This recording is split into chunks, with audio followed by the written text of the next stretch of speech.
តកម្មបះបោរប្រឆាំងរដ្ឋាភិបាលទេអ៊ីរ៉ង់ផ្ទុះឡើងវិញសារជាថ្មីទៀតហើយចំពេលដែលមានសម្ពាធយោធាពីអន្តរជាតិជាពិសេសការមកដល់នៃកងនាវាចម្បាំងរបស់សហរដ្ឋអាមេរិក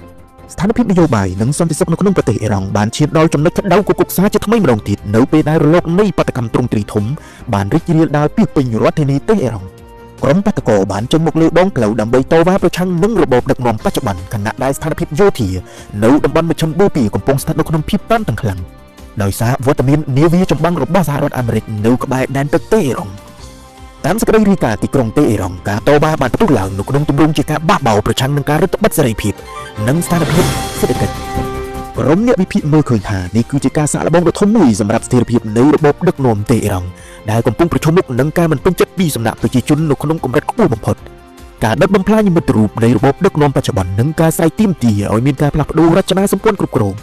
កងកម្លាំងសន្តិសុខត្រូវបានដាក់ពង្រាយយ៉ាងក្រាស់ក្រែលដើម្បីទប់ទល់នឹងហ្វូងមនុស្សដែលនាំឲ្យមានការប៉ះទង្គិចគ្នាជាបន្តបន្ទាប់ទន្ទឹមនឹងភាពចលាចលពីក្នុងស្ថានភាពនៅឈូងសមុទ្រពាក់ក៏មានភាពប្រកម្មរកូសខ្លាំងផងដែរនៃវត្តមានកងនាវាជើងទឹករបស់អាមេរិក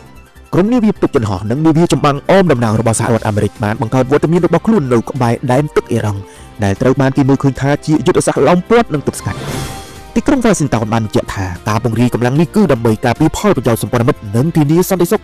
លើទឹកអន្តរជាតិប៉ុន្តែវាត្រូវបានភាគីអ៊ីរ៉ង់ចាត់ទុកថាជាការគំរាមកំហែងដល់អធិបតេយ្យភាពជាតិរបស់ខ្លួនអ្នកជំនាញគុណសាស្ត្រនយោបាយយល់ឃើញថាប្រសិនបើសម្ពាធផ្ទៃក្នុងគឺការបាតកម្មនិងសម្ពាធខាងក្រៅគឺយោធាអាមេរិកឡោមព័ទ្ធកើតឡើងនៅក្នុងពេលដំណើរគ្នាវានឹងធ្វើឲ្យរបបដឹកនាំអ៊ីរ៉ង់ស្ថិតនៅក្នុងស្ថានភាពទល់ច្រកតែម្ដង